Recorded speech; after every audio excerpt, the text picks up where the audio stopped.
Olá! Sabe-se que a prostituição infantil não é um fenômeno exclusivo da sociedade moderna. No Brasil, ela se mostra de forma explícita em ruas das cidades como São Paulo, Rio de Janeiro, Fortaleza, Salvador. Sabemos também do pornoturismo no Nordeste do Brasil. É difícil imaginar crianças de 6 anos sendo exploradas sexualmente. Existe um número de 50 mil meninas que estão sendo prostituídas no Brasil, cifra que coloca o nosso país em segundo lugar no ranking de prostituição infantil mundial, perdendo apenas para a Tailândia. Vamos direto ao assunto com o Dr. Rubens Teixeira. Rubens, o que leva uma criança a se prostituir? Essa criança não conhecer os riscos e não conseguir mensurar esses riscos de ela se envolver com uma atividade como esta, com a prostituição. Normalmente, a pessoa, para se envolver em prostituição, especialmente a criança, ela não aprende valores, né? Ela é ensinada de uma maneira errada a lidar com a questão sexual. Às vezes, juntando tudo isso, é dito a ela que ela vai receber algum dinheiro e a pobreza, a miséria, faz com que as pessoas tenham seus valores alterados pelas circunstâncias. Tudo isso gera um conjunto de situações que levam uma criança a se envolver com prostituição. Quem ganha com a prostituição infantil? Quem ganha com a prostituição são aqueles que exploram a prostituição.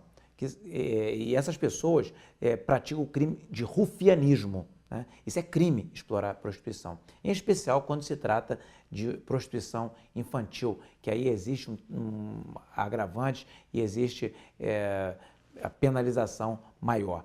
Essas pessoas, elas cercam as crianças, aproveitam da necessidade, muitas vezes financeira, da dependência psicológica e da fragilidade física da criança e levam a criança por esse caminho e, às vezes, sem volta, em muitas ocasiões. E o pior de tudo, que essa situação, essas crianças são oferecidas a outros adultos que, por sua vez, por terem um desvio e serem criminosos também, eles fazem uso dessas crianças como se objeto fossem. Então, isso exige não só do poder público, mas da sociedade uma ação enérgica. Ou seja, quando alguém sabe que uma criança é explorada sexualmente, a sociedade tem obrigação moral de não só denunciar aquele que explora a criança, como aquele que pratica o ato sexual com uma criança. Porque isso aí é uma violência extrema. Você imagina uma criança pequena, ou seja, a criança ela tem pouca força, tem pouca estrutura psicológica e ser explorado na sua intimidade de uma forma precoce. Isso é algo assim, extremamente gravoso e deve ser coibido com veemência pelo poder público e pela sociedade. E o que vem sendo feito para combater essa prostituição infantil hoje?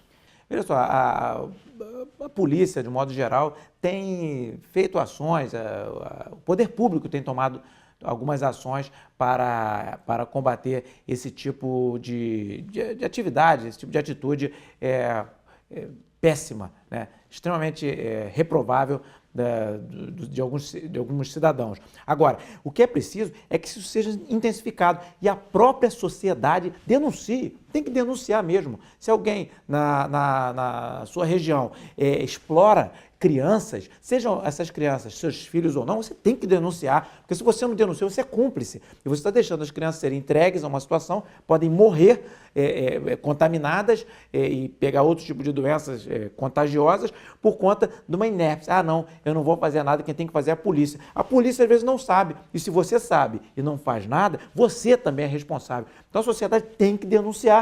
Por quê? Porque se a pessoa não denunciar, quem vai libertar essas crianças da mão desses monstros? Vamos dizer assim. Como podem ser salvas essas crianças prostituídas? E queria também saber, existe salvação para elas? Existe salvação para elas. Existe salvação. Uma criança que se envolve com prostituição, ela termina se envolvendo psicologicamente com aquela situação e certamente não é algo fácil de se libertar. Precisa de tratamento psicológico, precisa de amparo espiritual para se livrar daquele mal que ela foi acometida. E nós sabemos que quando a criança recebe carinho e apoio, o que ela quer é pouco. É carinho, apoio, às vezes um lar modesto, mas que ela tenha condição de ser apoiada, de ser tratada como criança. A criança, ela não quer muito, ela às vezes não quer riqueza, não quer grandes bens, ela quer carinho, quer amor, quer respeito, é tudo que a criança precisa. Esse tipo de tratamento carinhoso que as crianças merecem. Planejamento familiar, ele pode ajudar a diminuir o número de prostituição infantil? Veja só, se as pessoas tiverem menos filhos, ou seja, se elas não têm condições de terem um número muito grande de filhos e elas sabem que se tiverem muitos filhos poderão não ter condições de criar ou de educar, ela ter menos filhos é uma solução para evitar que as crianças fiquem soltas e fiquem sendo aliciadas aí por esses malfeitores, esses marginais que levam as crianças pelo mau caminho. Não adianta as pessoas se encherem de filhos quando não têm condições de criar. Mas eu queria fazer um alerta. Eu sou veementemente contra o aborto. As autoridades constituídas, elas deveriam ser mais enérgicas no combate ao turismo sexual? Deveriam. Porque se as pessoas fazem propaganda lá fora do turismo sexual, algo público, será que a gente aqui dentro não consegue saber que estão vendendo as nossas crianças aqui? Será que isso não é possível? Se lá fora, e geralmente não são pessoas pobres que compram, são pessoas de muito dinheiro. Quer dizer, e tem essa outra questão também, né? Prender rico é um negócio esquisito. Rico não pode ser preso quando pratica um ato desse de uma forma ostensiva. Será que é essa a filosofia? Então, quer dizer, nós esperamos que sejam tomadas ações a cada dia mais enérgicas com quem pratica esse tipo de ação com as crianças. Hoje eu soube por uma missionária que numa comunidade indígena, meninas de 7 a 8 anos são vendidas por sua virgindade para turistas. Eu acho, Dr. Rubens, que nós não podemos nunca nos esquecer que também existe esse dedinho, né, essa responsabilidade dos pais.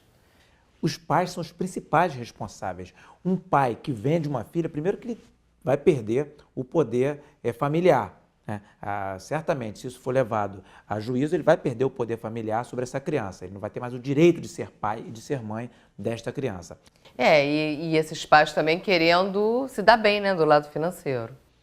Vendendo o filho ou a filha, um pai desse tem que ser preso. É melhor que a criança seja criada por outra família. Não tem a menor condição. Um pai ou uma mãe que vende, sob qualquer argumento, um filho para poder ter relação sexual, ou uma filha, para ter relação sexual com qualquer pessoa, tem que ser preso. Uma pessoa dessa é criminosa. Só para terminar, eu gostaria que você deixasse uma mensagem para o nosso público. O que eu queria dizer para os nossos telespectadores é o seguinte: se você sabe que uma criança ela é abusada sexualmente, isso é crime. O pai e a mãe não podem fazer isso. Outra pessoa também não pode. Vá à polícia e denuncie. Se você não tem coragem de ir à polícia, se utilize de um mecanismo que você se resguarde, você se proteja de ser identificado e denuncie. Cabe a nós agirmos. Se o pai ou se a mãe ou quem quer que seja for preso, não tem problema, tem que ir mesmo. Porque é um parente, tem que ir preso. É melhor que essa criança seja criada por uma outra família. Porque quem permite que uma criança seja violentada sexualmente, não tem condições de criar essa criança e muito menos, não deveria estar lá de fora, deveria estar na cadeia. Obrigada. Muito obrigado. Se você quiser assistir esse programa de novo, vá ao canal do YouTube RT Direto ao Assunto. Nosso programa fica por aqui. Até o próximo. Deus te abençoe.